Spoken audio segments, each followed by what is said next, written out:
Problema 23.15. Tres cargas puntuales Q1 igual a 8 microcoulombs, Q2 igual a menos 4 microcoulombs y Q3 igual a más 2 microcoulombs se colocan en las esquinas de un triángulo equilátero que mide 80 milímetros por cada lado. ¿Cuáles son la magnitud y la dirección de la fuerza resultante sobre la carga de 8 microcoulombs? Bueno, vamos con el problema final, el problema 23.15. Le ponemos, es el último de todos, tiene respuestas, se parece un tanto al problema 23.14 y solamente en la parte final tiene algo que debemos aclarar. Son tres cargas en un triángulo equilátero de 80 milímetros de lado y cada una de ellas se encuentra en uno de los vértices. No nos dice la manera en que tienen que estar dispuestas las cargas, pero lo que sí podemos asegurarles es que esta es una de las formas en que nos va a salir la respuesta que nos tiene el libro.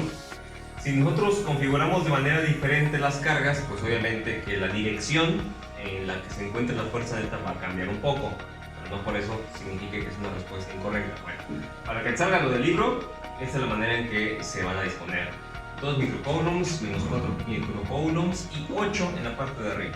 Y empecemos. Lo que tenemos primero que hacer es calcular otra vez las fuerzas netas sobre la carga de 8. Esta va a ser la carga de interés y entonces vemos.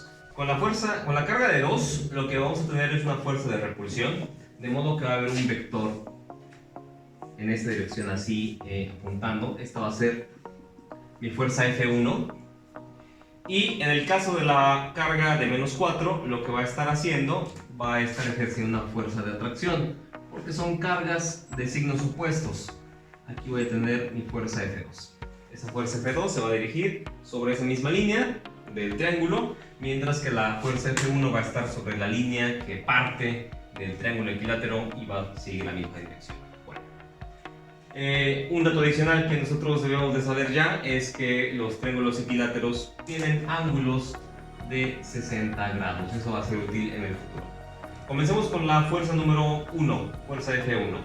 Calculamos su magnitud con la ley de Coulomb, que es la constante K, de 9 por 10 a la 9. La primera carga de 2 microcoulombs, el micro lleva una potencia de 10 a la menos 6.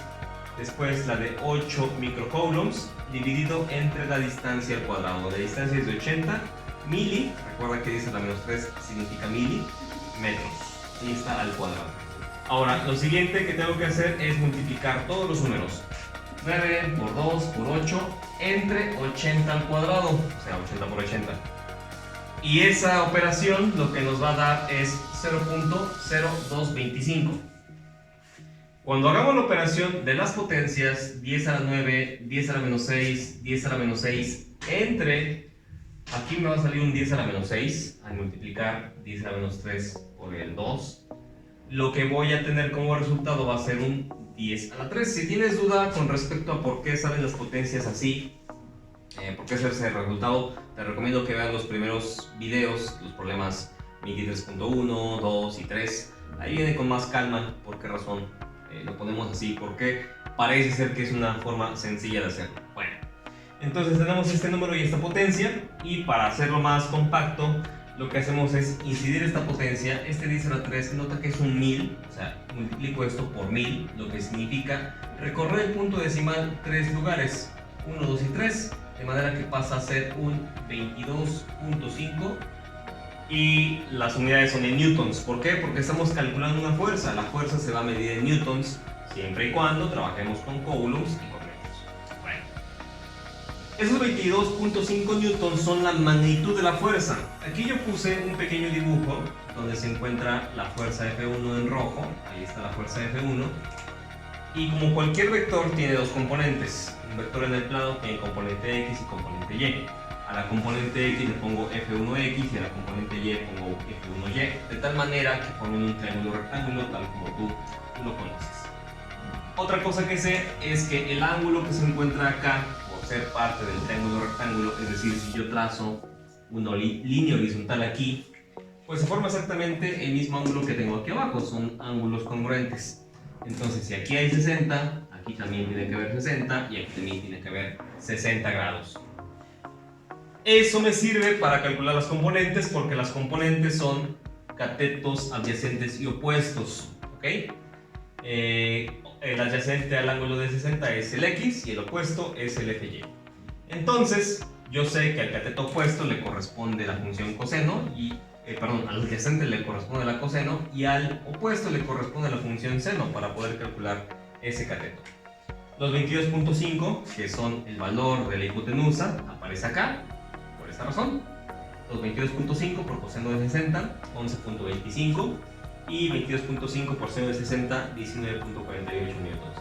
Esas dos cantidades que tengo acá van a ser las componentes de mi vector de fuerza F1, que es lo siguiente que tengo que hacer. Voy a ver mi vector si te das cuenta, es muy fácil de observar que tanto la componente X va a la derecha como la componente Y va para arriba. Y esas dos componentes o esos sentidos significan que deben de ser positivos sus cantidades. Derecha y arriba son sentidos positivos, mientras que izquierda y abajo son negativos. Entonces aquí tengo derecha arriba, ambos tienen que ser positivos. Lo cual no representa ningún problema porque de por sí tenían signos positivos, así que no tengo que hacer ningún cambio de este lado. Bueno, y pongo los newtons afuera porque es unidad en la que se mide. Hacemos lo mismo para F2. Ahora nos fijamos que F2 es este vector que va hacia abajo, lo cual ya nos predispone a que la componente Y tiene que ser negativa y lo vamos a ver al final.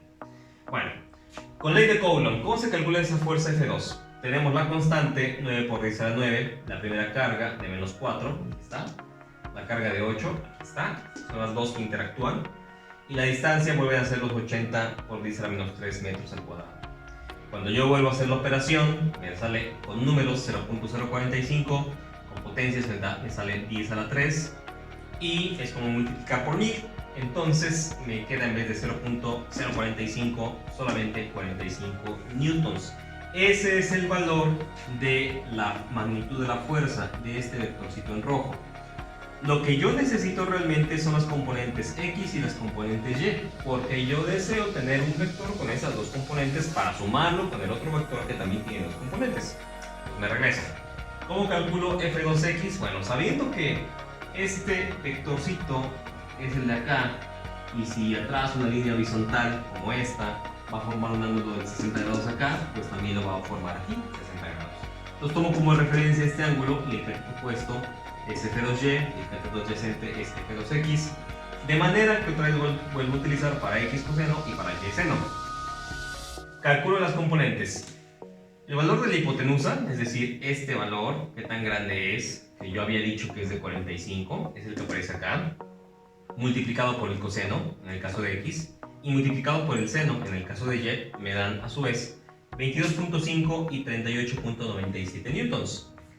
Observa que ambas cantidades son positivas, hasta acá todo va correcto, todo muy bien.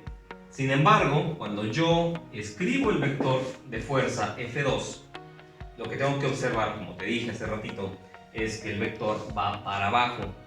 ¿Sí? La componente Y va hacia abajo, entonces la componente Y es negativa, pero la componente X va a la derecha, esa se mantiene positiva. Entonces, de las cantidades que tengo acá, solamente tengo que cambiar el signo en la Y, en la de 38. Por lo tanto queda 22.5 positivo menos 38.97 newtons en la parte Y, y ya estoy casi terminando. ¿Por qué? Porque a mí me pide la fuerza resultante, o fuerza neta, como quieras llamarle, sobre la carga. Así que si tengo dos fuerzas actuando sobre una misma carga, lo que tengo que hacer pues, es sumarlas. Tengo aquí fuerza neta igual a fuerza 1 más fuerza 2. Ya tengo las cantidades, 11.25 más 22.5 me da 33.75. 19.48 más menos 38.97 me da 19.49 negativo. Esas son las componentes de mi fuerza neta. Sin embargo, esta cantidad, si tú la buscas en el libro porque trae respuesta, pues no aparece, no es la respuesta. Te trae un solo número, lo que nos da a entender que lo que tienes que hacer es calcular la magnitud de ese vector. La magnitud de un vector se escribe entre barras así. ¿Y cómo se calcula? Bueno, es la raíz cuadrada de la suma de las componentes al cuadrado, asumiendo que esta es la fuerza neta en X y esta es la fuerza neta en Y. Entonces aquí tengo fuerza neta en X al cuadrado, fuerza neta Y al cuadrado, lo meto en la calculadora, elevo el cuadrado, sumo, saco raíz, y el resultado que me arroja es de 38.97 newtons, que corresponde bien a la respuesta del libro, que dice que es de 39. ¿ok? Redondeo únicamente, así que voy bien. Por último, la dirección de ese vector de fuerza resultante se calcula con la tangente inversa de la fuerza neta en Y, esta de menos 19, entre la fuerza neta en X, esta de 33. Se dividen, se calcula la tangente inversa y me arroja un resultado aproximado de menos 30 grados. El libro dice que la respuesta es de 330. Entonces, ¿estoy bien o estoy mal? Es la pregunta. La verdad es que estoy bien. ¿Por qué razón? Recuerda que para medir ángulos, si este es el plano cartesiano, tú tienes que medir los ángulos positivos partiendo del eje X en el sentido contrario de las manecillas del reloj. Esos son ángulos positivos.